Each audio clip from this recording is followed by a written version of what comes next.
This one right here goes out to my homie with the drink. Alright, this is Latiana checking in with Biko from the League of Young Voters. I don't know if all of our viewers who will see this video actually knows what Ignite is doing or what you all are, how many cities that you're going to. If you can kind of give them like a synopsis of that. Yeah, so right now it's a 6-city tour, and we've been going through, and there's 3 components of the tour. It's we have a storytelling training where we work with young people, young leaders. Today we're working with young people from the Philadelphia Youth Commission and have them learn how to tell their story in a way that's powerful and impactful. And then there's a panel performance, a panel portion where we, bring 3 or 4 of the 5 of the nation's most influential bloggers and writers to have a conversation about a key topic. Today we talked a lot about Obama and gender and politics. And of course we have the performance. We have a performance today with my favorite rapper right now. So what inspired this movement? This is Ignite. That's a great question. What inspired that movement, Latiana? Well, let me say this. I believe that hip-hop is powerful. I believe that hip-hop has changed my life and changed the panelists' lives. And I think that the spirit doesn't exist in the culture. And as sort of experts, I wanted all my friends to get in the room and have a conversation for younger generation hip-hoppers like yourself. What do you hope that Ignite will do? Type of impact that will have? Well, we've had big crowds and we've had little crowds, and we've had big online viewership and had small online viewership. And whether it's 5 or 5,000, our goal is to give people a message that they are powerful, that have the ability to change their community, not only just through the art and culture, but also through the political process. I started as a writer with the Source magazine, used to do PR promotion, and I've been in White House 3 or 4 times. I'm a good kid from Milwaukee, and I believe that if my life is a model, which it is, and I feel that, and my friends' lives are a model, I feel like we all can tap into the stuff we've learned and change the community. You can touch on this really quickly. How important is it for you, for young people to collaborate to affect change? Young people collaboration. Well, a couple things I know about young people.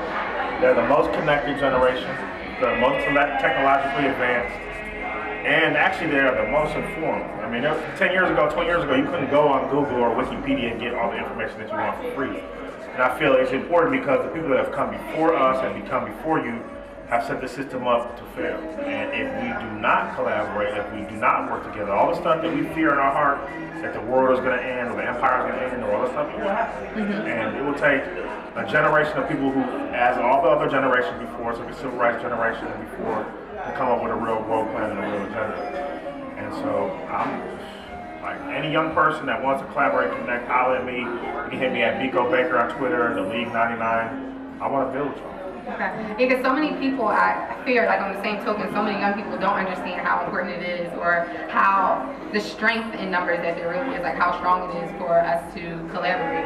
Because we talked about it earlier today, how people like to have those bragging rights, like I did this on my own, and I find that in a lot of people's stories, like how I got up, how I came up, it's like I did it, and people miss that the support systems that are in place and like the things that are behind the scenes that are really working is the networking and are the relationships, and that story doesn't get told as often as I think that it should. Yeah, everybody wants to make money in the game, and I didn't get paid for what I was doing until I was really 26, 27. And that's the truth. Like I wrote. How long were you? I wrote for the Source for years, and I would get a check. Sometimes I wouldn't, But it was when I walk into a room now, people remember a cover story that I did that I didn't get paid for. When I worked with Exhibit for years, and we were doing talent showcase and doing production. And never got paid, but I learned how to do sound, I learned how to do internet, I learned how to do video, and right now you can't sound nothing. I can get behind the soundboard or I can write a drink. He said, I write what I see, right to make it right, don't like what I be. What up world, it's your boy Biko Baker, and when I'm on the internet, I am on IAmNotARapper.com. Check me out.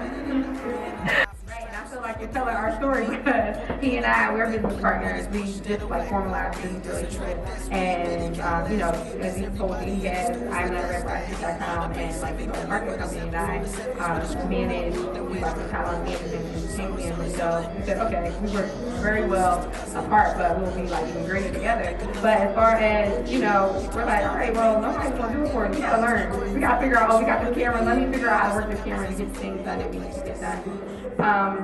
Something else that I wanted to say, I don't know. escape me.